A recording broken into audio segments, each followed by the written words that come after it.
to whoever did this, we will find you. We will try you. And we will hold you accountable to the furthest extent of the law. That's Utah Governor Steve Cox speaking after conservative political activist Charlie Kirk was shot and killed while speaking with students at Utah Valley University. Tonight, the shooter has yet to be found. Meantime, political leaders on both sides of the aisle are decrying political violence in the wake of this shooting attack. Welcome to KOIN 6 News at 11. I'm Elizabeth Din. Charlie Kirk was 31 years old and the founder of Turning Point USA, an organization for young conservatives. He was known for inviting and engaging in political debate on college campuses. Tonight, President Donald Trump announced Kirk's death on social media and ordered flags to be lowered to half-staff throughout the nation. And during a news conference earlier this evening, authorities said they are still working to piece together details surrounding the shooting. The shot came from here on campus, from a location at a third, potentially from a roof, yes. I run the largest pro-American. President Trump had a close relationship with Kirk and had invited him to the White House on a number of occasions. The president speaking out about Kirk's death and the state of political discourse from the Oval Office tonight. It's a long past time for all Americans and the media to confront the fact that violence and murder are the tragic consequence of demonizing those with whom you disagree day after day, year after year, in the most hateful and despicable way possible. Kirk's death comes on the heels of several instances of political violence in recent years, including an attack in Minnesota in June that killed Democratic State Representative Melissa Hortman, and a state senator was injured.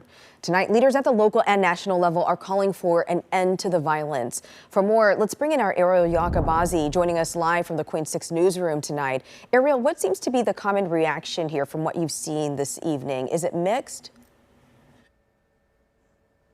Well, Liz, it depends on where you look. If you go to social media, a lot of people are having very mixed reactions. But local lawmakers, they're all agreeing tonight that there is no room for political violence in any form.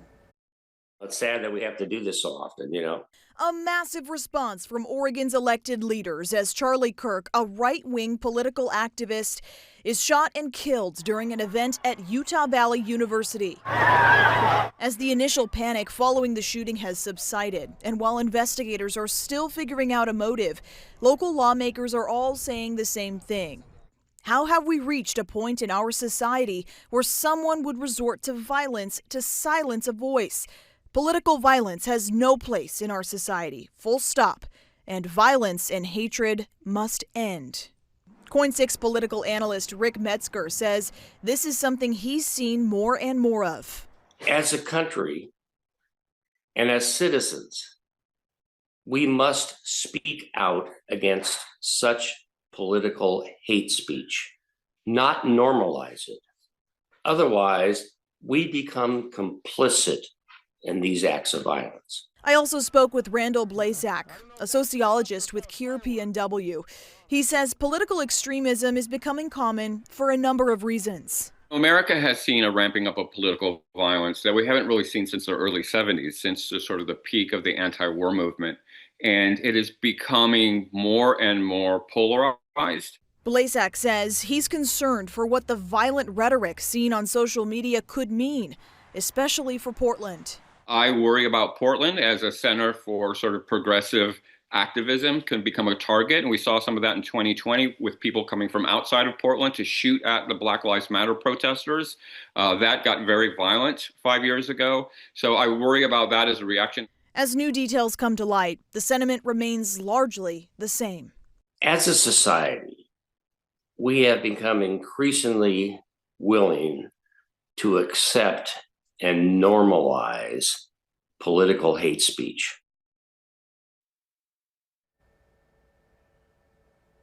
And Liz, this case has gained national attention in just a few hours, and it'll continue to have major updates into the overnight hours. There is a press conference scheduled for 9 a.m. tomorrow. We'll have those latest updates for you as we learn them. And Republican and Democratic lawmakers in Oregon and Washington have released full statements. You can view those on our website at KOIN.com. Reporting live in the newsroom tonight, Ariel Yakabazi, KOIN 6 News. Ariel, thank you.